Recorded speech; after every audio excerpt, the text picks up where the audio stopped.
The first thing I saw on my way to work this morning was the police tape, yellow and stark. It cordoned off the entrance to my apartment building. The woman who lived next door to me was dead. A cop at the perimeter told me I'd have to sign in and out. A strict log for everyone. Of course, I said, trying to offer a cooperative smile. Whatever you need. I hope you catch the bastard who did this. The officer looked up from his clipboard, his gaze sharp enough to cut glass. I never said it was a murder. I gave a small, wry laugh. You didn't have to. I'm a bit of a true crime junkie. A lockdown this tight, this early in the morning? It's not a suicide. Besides, I added, my voice softening, I knew Alice. We were neighbors for years. She wasn't the type. His expression softened slightly, replaced by something unreadable. Maybe lay off the podcasts for a while, he suggested. I'll be around to get a statement from you later. I've lived in this building for 3 years. Alice had been here longer. We had that easy, neighborly relationship built on borrowed cups of sugar and shared complaints about the landlord. She was a kind, middle-aged woman who loved to bake, always warm and gentle. I couldn't imagine who would want to murder her. My phone buzzed. A message in the building's group chat from Ethan on the 2nd floor. You guys hear about Alice? The way she died was brutal. They say someone poured cement down her throat until she choked. I stared at the screen, a cold knot forming in my stomach. That method. The rest of the day was a blur. That evening, the police came to my door. It was the same detective from the morning. He introduced himself as Detective Miller. He asked if I'd seen anyone suspicious around the time of the murder. I thought for a moment. I just heard a door open and close across the hall that night. Then a knock. A delivery guy, he said, but something felt off. I hesitated. I actually looked through the peephole. And what did you see? Miller leaned in slightly. Nothing at first. Then suddenly, there was an eye, right there pressed against the glass. It was bloodshot, and it was just staring, full of hate. I was so freaked out. I jumped back from the door and hid. A moment later, he knocked on my door. I continued, my voice trembling at the memory. He said he was a courier, but I was too scared to answer. A thought struck me, and I grabbed Detective Miller's arm. Wait. He tried to open my door. He actually tried punching in a code on my keypad. It failed, thank God, and he left. Miller jotted it all down, then stood to leave, promising to run a check on the delivery services from that night. I thanked him profusely as I showed him out. As he was leaving, his eyes scanned my bookshelf. You know, for a true crime junkie, I don't see any detective novels here. His sharpness surprised me again. Oh, I said quickly. I read everything on my Kindle. The police did look into the courier I mentioned, but it led nowhere. The guy was just a gig worker with no record. According to security footage and his own statement, he did knock on Alice's door that day, and she let him in. The package was still sitting in her entryway. As for why he peered into my peephole, he claimed it was just a weird habit. The cops found it strange, but it wasn't a crime. They just told him to cut it out. Just like that, the only lead went cold. The police continued their daily patrols and questioned residents. But nothing came up. The building was a fortress, yet the killer was a ghost. 3 days later, the police tape was back, this time sealing off a unit on the 4th floor. It belonged to Mrs. Gable, the elderly woman who lived upstairs. She'd been found dead in her home. They said her tongue had been cut out and pinned to her chest. When they opened her door, the floor was slick with a thick carpet of blood. It happened while her husband, Mr. Gable, was visiting their daughter. The group chat exploded. Who could do something so monstrous to a sweet old lady like Mrs. Gable? I couldn't help but think about her life. It hadn't been easy. She'd married young and had a son, but she'd spent her entire life weathering Mr. Gable's verbal abuse. Even through my floor, I could hear him yelling at her. The dinner wasn't right. She'd forgotten to water the plants. The smallest thing would set him off on a long, vicious tirade, filled with words that made my skin crawl. Mrs. Gable never fought back. She just took it. We tried to tell her once or twice that she didn't have to put up with it, that her silence only made him worse. But she would just sigh and force a sad smile. We've been together a lifetime, she'd say. What's one more thing to endure? You get used to it. Eventually, we stopped trying. We just pitted her in silence. And now this kind, gentle soul who had endured so much was dead. My heart ached. Later, passing the front desk, I exchanged a somber look with Arthur, the doorman. We didn't need words. We just shook our heads, sharing the same heavy sadness. This building isn't safe anymore. A private message notification lit up my phone. It was Ethan from the second floor. His next text sent a jolt of ice through my veins. Was it you? Did you kill them? What the hell are you talking about? Of course not. I typed back, my hands shaking. I couldn't entirely blame him for the suspicion. After Alice's murder, the police had forbidden any non-residents from entering. Even food and package deliveries were left with Arthur at the front desk. Essential personnel, like plumbers or visiting family, had to be signed in. The logs for the past few days showed nothing out of the ordinary. And yet, Mrs. Gable was dead. It was a terrifyingly simple conclusion. The killer was one of us. An inside job. It was the only way the victims would have opened their doors. Suddenly, everyone was a suspect. The friendly faces I'd known for years were now masks, hiding a potential monster. Paranoia began to creep through the building like a toxic mold. Mr. Gable rushed back from his daughter's house when he heard the news. The apartment had already been cleaned by the crime scene unit. There was nothing left for him to do. Not even hold his wife's body and weep. At the funeral, he stood by the casket, silent tears streaming down his face. Maybe, I thought, he finally regretted all those years of cruelty. After the service, the small group of us from the building stood together, a cluster of mutual suspicion. The people I once knew so well now seemed like strangers. Who was the killer? It could be any of us. It could be none of us, excluding the residents who were out of town or never participated in building events. The remaining suspects were Mr. Abe, the quiet tailor from the first floor, the Cole brothers, Ethan and Caleb, from the second, Mr. Rossi from the third floor, me from the fifth, and Kevin Jennings, the head of our HOA, from the sixth. Both victims had been women. A chilling thought surfaced. Am I next? I voiced this fear to the group. Kevin immediately stepped closer. Don't you worry, Nina, he said, his voice oozing concern. I'll protect you. I just smiled weakly, not acknowledging the offer. The killer could be standing right here with us. Ethan muttered, his eyes fixed on me. We're all neighbors. We're supposed to be friends. I can't believe anyone here could hold that kind of grudge. His stare was starting to piss me off. I wasn't going to just stand here and take it. Why do you keep looking at me when you say that? I snapped. What possible reason would I have to kill Alice or Mrs. Gable? And besides, do I look like I have the physical strength to do what was done to them? Before Ethan, all muscle and no brains, could retort, Kevin jumped to my defense. Yeah, back off, Ethan. Don't go accusing innocent people. If we're pointing fingers, you're the most likely suspect I see. That did it. Ethan let out a string of curses and lunged at Kevin. Mr. Abe and Ethan's brother, Caleb, managed to pull him back before he could land a punch. The commotion drew the attention of everyone else in the funeral home, including, inevitably, the police. And so began a new round of interrogations, with the focus squarely on our small group.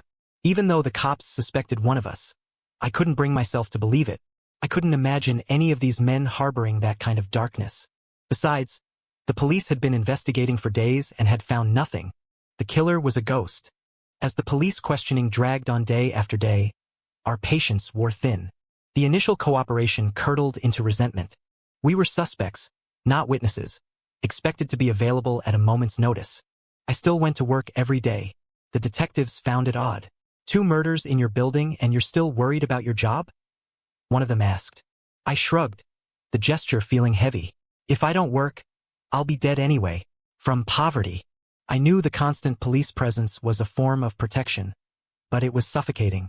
For a few days, the questioning let up. A tense quiet fell over the building. It seemed like everyone was safe, locked away in their own private cells. We started to think it was over. Then, late one night, a man's scream ripped through the silence, a raw, piercing sound that woke every soul in the building. The sound came from below my floor. That meant the victim had to be Mr. Abe, Mr. Rossi, or one of the Cole brothers. The scream wasn't old enough to be Mr. Rossi's. It was one of the others. My first instinct was to run out and see what happened. I rushed to my door, my hand closing around the cold metal of the doorknob. But then I froze. A ghost of a thought, a chilling intuition, stopped me. This is wrong. The first 2 murders had been silent. The victims had vanished without a sound. Why was this one different? Why the scream? It felt less like a victim's cry, and more like something the killer had allowed. But why? My fingers tightened on the doorknob as I stood there, mind racing. And then I felt it. A presence on the other side of the door. The thought sent a wave of ice from my toes to the roots of my hair. I forced myself to stay calm. Don't panic. You're just scaring yourself. To prove I was just being paranoid, I decided I had to look. After the incident with the courier, I taped a thick piece of cloth over my peephole. Even an accidental glance at it made me see that bloodshot, hateful eye. It haunted my nightmares. Slowly, my fingers trembling, I peeled back the tape. I closed one eye and pressed the other to the peephole. It was there, the same eye, bloodshot, wide, staring right back at me. He was outside my door. He was waiting for me. I clapped a hand over my mouth, stifling the scream that was clawing its way up my throat. I was terrified my own frantic heartbeat would give me away. I tiptoed back into the center of my apartment, finally remembering to breathe, my entire body shaking uncontrollably. I can't imagine what would have happened if I'd thrown open that door. I would have been the next body for the morning news. While I stood there, hand on the doorknob, he was on the other side, gripping his weapon, just waiting for me to let him in. Call the police. Now. I fumbled for my phone and dialed Detective Miller. Detective, you have to come. There's been another murder. The killer, he's right outside my door. I saw the eye again. I'm so scared. Stay calm, Nina. His voice was urgent but steady. Lock yourself in. Don't open the door for anyone. We're on our way. I didn't unlock my door until Miller was on the other side, confirming it was him. He said the hallway was empty when he arrived. He told me he'd take me down to check the lobby security cameras after he assessed the new crime scene. I was still terrified, and the thought of being alone was unbearable. I asked if I could go with him. The crime was on the 3rd floor. By the time we got there, uniformed officers had already sealed the area and begun their work. They wouldn't let me get close, but I saw enough. Mr. Rossi was on the floor, his arms and legs bent at angles that were horribly, unnaturally wrong. They must have been broken. I couldn't see his face, but I could imagine the terror and agony etched there. The police are here. I typed into the group chat. It's Mr. Rossi. Kevin was the first one to arrive, rushing over to me, his face a mask of concern. Nina, are you okay? I just shook my head. Soon, Ethan and Caleb Cole came down, their faces pale and shaken. But beneath the fear, I saw something else. A flicker of relief. I recognized it because I was sure it was on my own face, too. Thank God it wasn't me. We were all thinking it, but that relief was poisoned by a new wave of panic.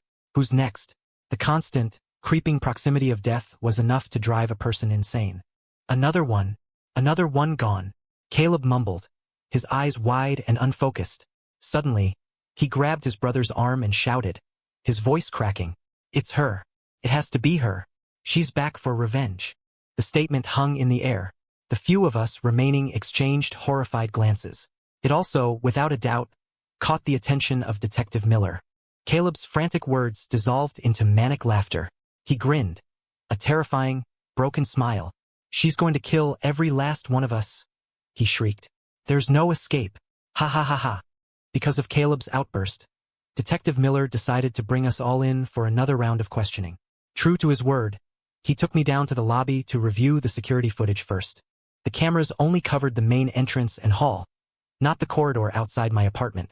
The footage showed nothing. No suspicious individuals had entered or exited the building around the time of the murder. That meant the eye at my peephole didn't belong to some random delivery guy. It belonged to someone already inside the building. Who could it be? I wondered. Sitting in the back of the patrol car, could Caleb be right? Is she really back for revenge? At the station, Miller led me to an interrogation room. Caleb Cole was hysterical. He began. He kept screaming about someone named her. Who is he talking about? I don't know all the details, I said, choosing my words carefully. But I think he meant Ethan's girlfriend, Sophie May. I explained that Sophie was in a wheelchair. Ethan hadn't cared about her disability. He'd adored her. But after they got together, Sophie grew withdrawn, convinced she wasn't good enough for him. Over time, it spiraled into a deep depression. Her gaze toward me and Alice turned hostile. She seemed to think we were trying to steal Ethan away. She became resentful of anyone close to him, even his own brother, Caleb. Miller cut me off. I saw a photograph in the HOA office. He slid a picture across the table. It showed Alice, Mrs. Gable, Ethan, Caleb, Mr. Abe, Mr. Rossi, Kevin, and me. We were all gathered around a young woman in a wheelchair. Everyone smiling brightly. The girl was Sophie. I hadn't seen that photo in a long time. Staring at our happy faces felt like looking at a scene from someone else's life. "This is Sophie May?" Miller asked. I nodded. "You all look close." "We were," I said softly, "once. But after she got sick, she started pushing everyone away. The only person she'd see was Ethan."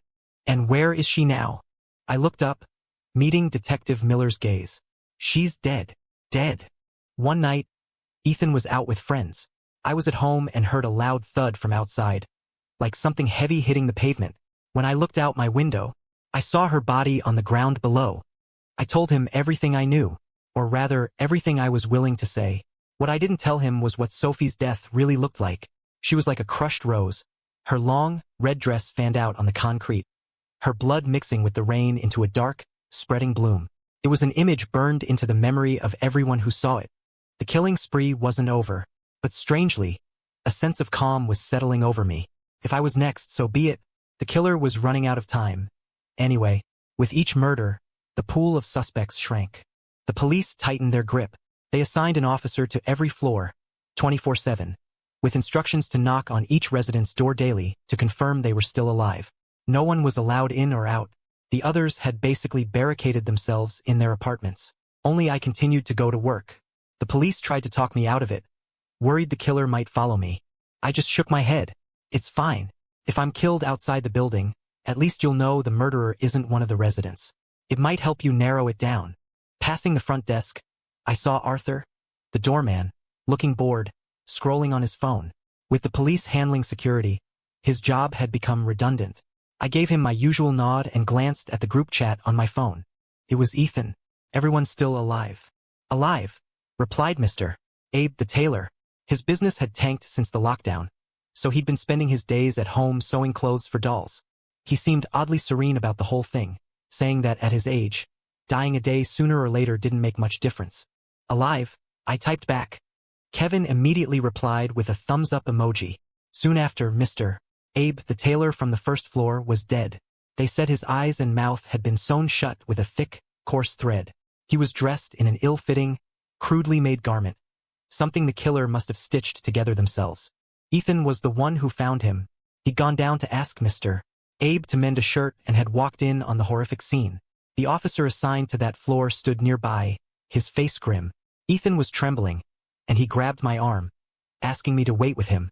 He crouched down beside me, sighing heavily. I started piecing it together. The MOs were symbolic. Alice loved to cook, so she was force-fed cement. Mrs. Gable never spoke up against her husband's abuse, so her tongue was cut out. Mr. Rossi's limbs were broken, and Mr. Abe, the tailor, had his eyes and mouth sewn shut, dressed like one of his dolls. What was the connection? What was the pattern? Officers from the other floors arrived quickly. Detective Miller demanded to know how this could have happened when an officer was posted right there. The cop looked down, ashamed. He'd left his post once, he admitted, for just a few minutes. A bad case of stomach cramps had sent him running to the bathroom. The killer must have used that tiny window of opportunity. I understood. They were short-staffed. One officer per floor was a stretch. It was an unavoidable gap, and the killer had exploited it. Miller seemed to realize this too. He sighed, rubbing his temples, and said nothing more. His silence, however, enraged Ethan. "You said you'd protect us," he yelled, grabbing the front of Miller's jacket. "You locked us in here, and for what? We're still being picked off one by one. What the hell are we paying you for? You haven't found a single clue." "Calm down, son," Miller said, trying to de-escalate. "We're doing everything we can. We will protect you." But Ethan wasn't listening. He seemed to come to a sudden decision. He shoved the detective away and stormed off. No one could stop him. I followed him up to his apartment. He was frantically packing a bag. "Get your stuff, Caleb," he ordered his brother. "We're leaving." "What are you doing?" I asked. "Getting out of here," he said, not looking at me. "You should too. The killer only strikes inside this building. If we're not in the building, he can't get to us. We'll be safe." For a moment, his logic seemed flawless. The police couldn't legally stop them from leaving. In fact, I suspected they were relieved. 2 fewer potential victims to worry about. As I watched the Cole brothers walk out, I pulled out my phone and sent a text to Ethan.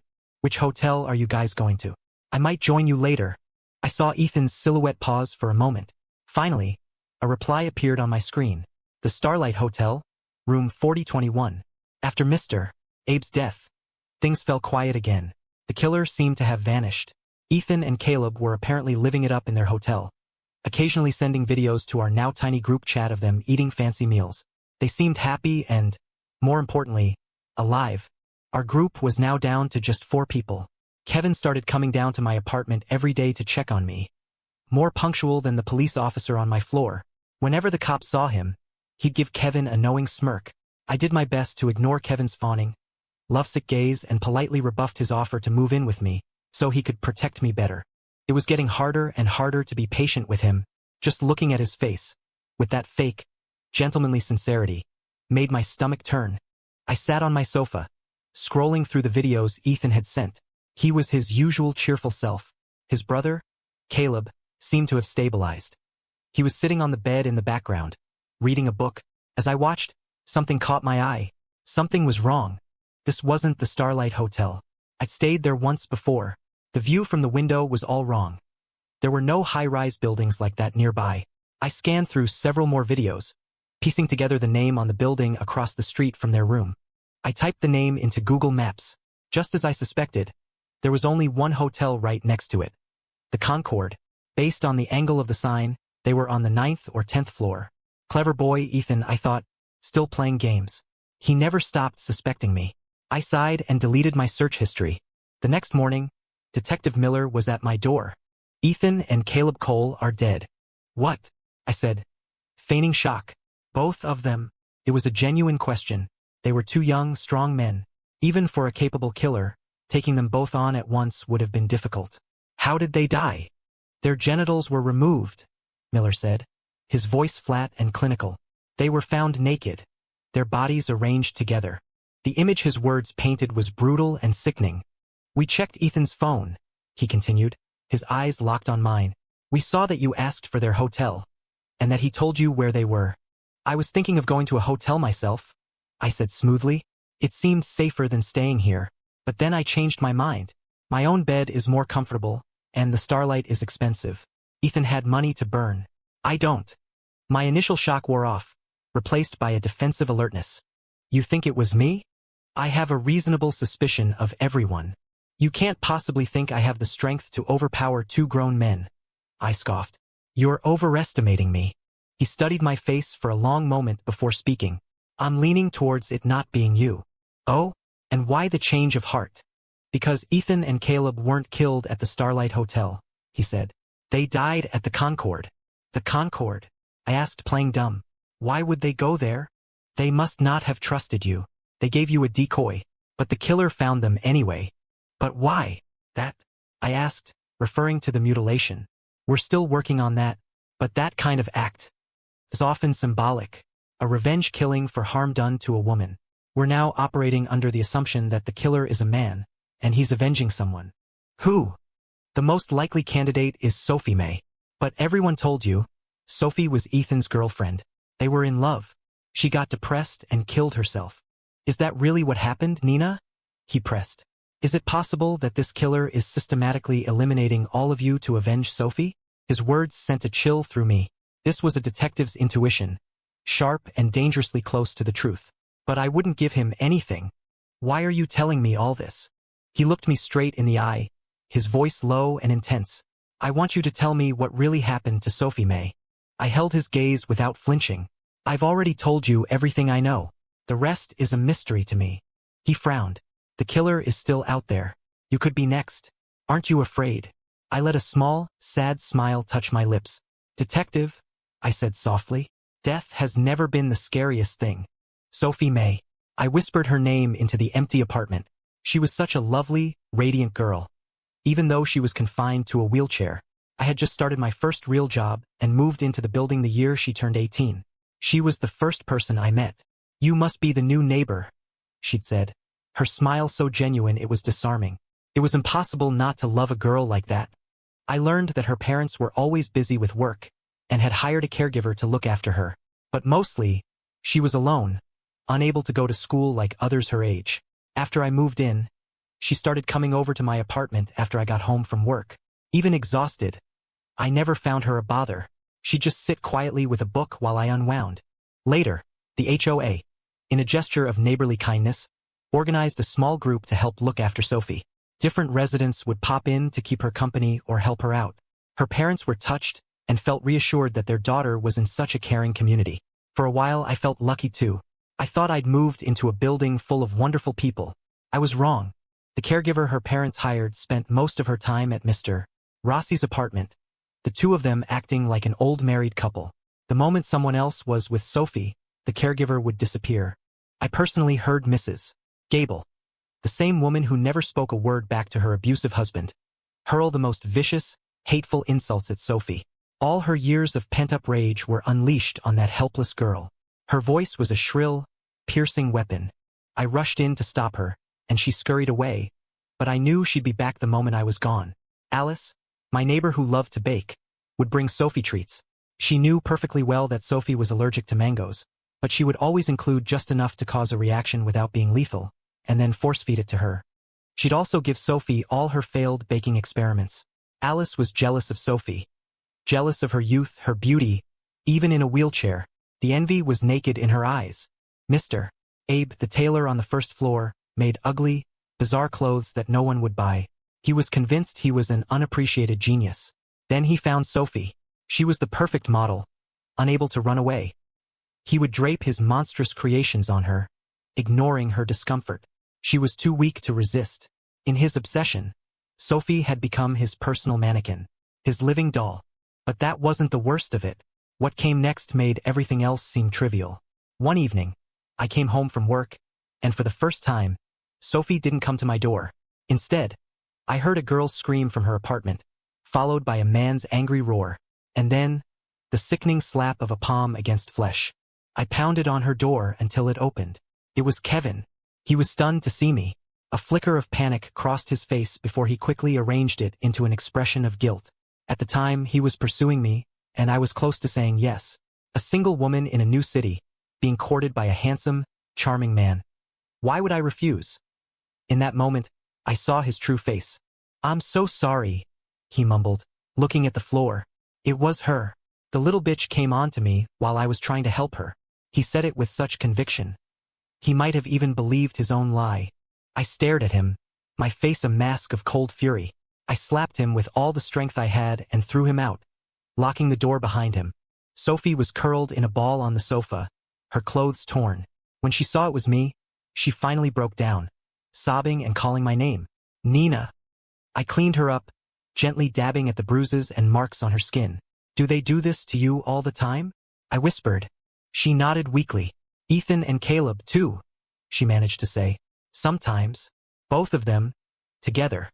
Those animals." A fire of pure rage burned in my chest. My hands clenched the washcloth. "I'm calling the police." But Sophie shook her head.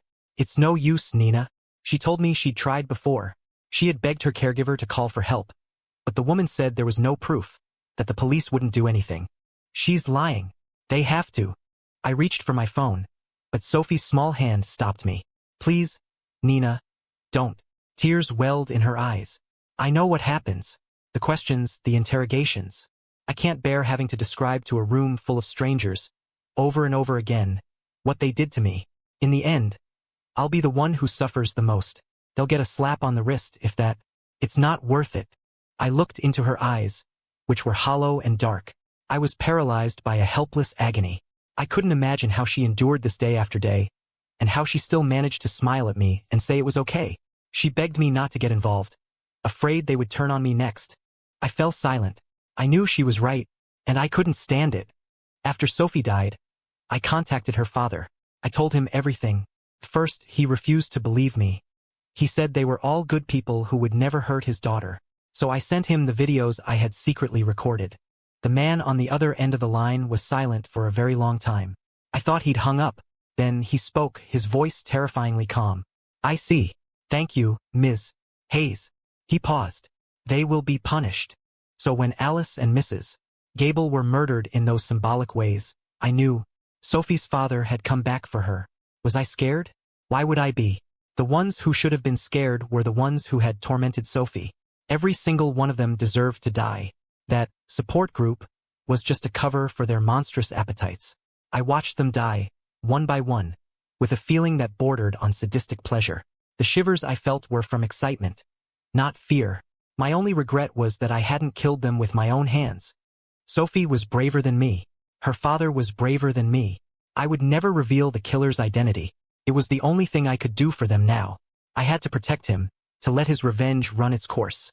When Ethan and Caleb fled the building, Sophie's father had been at a loss.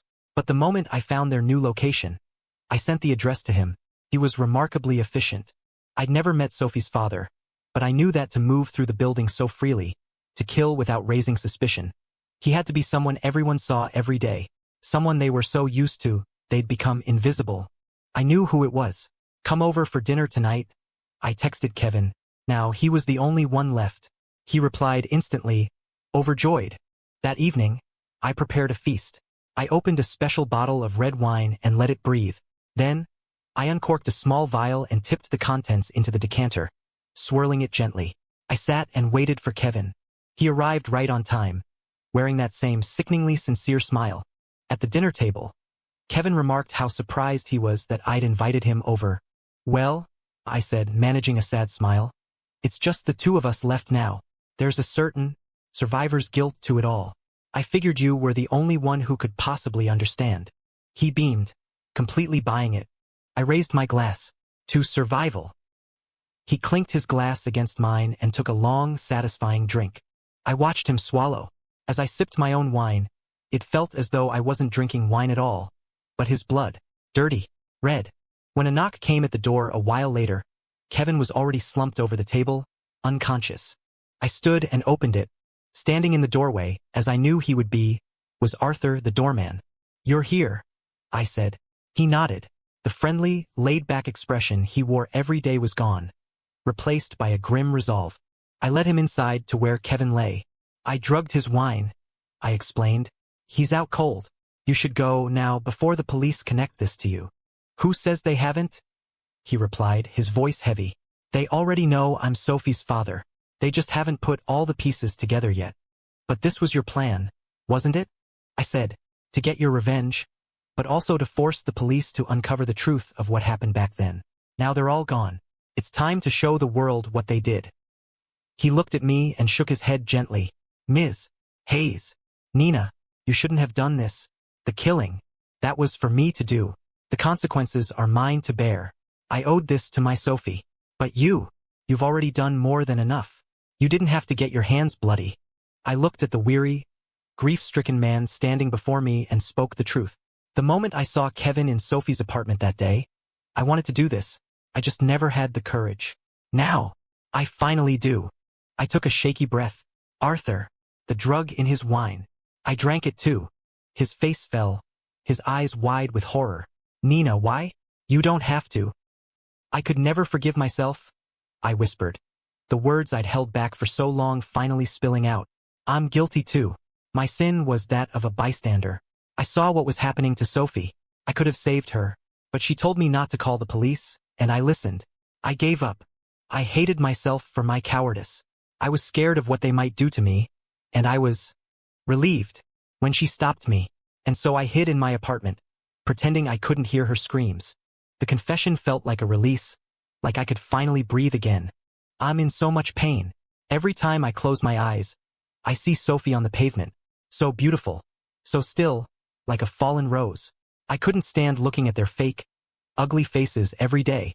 I can't forget what they did to her. Arthur, I said, my voice growing weaker. I've compiled all the videos and evidence of their crimes.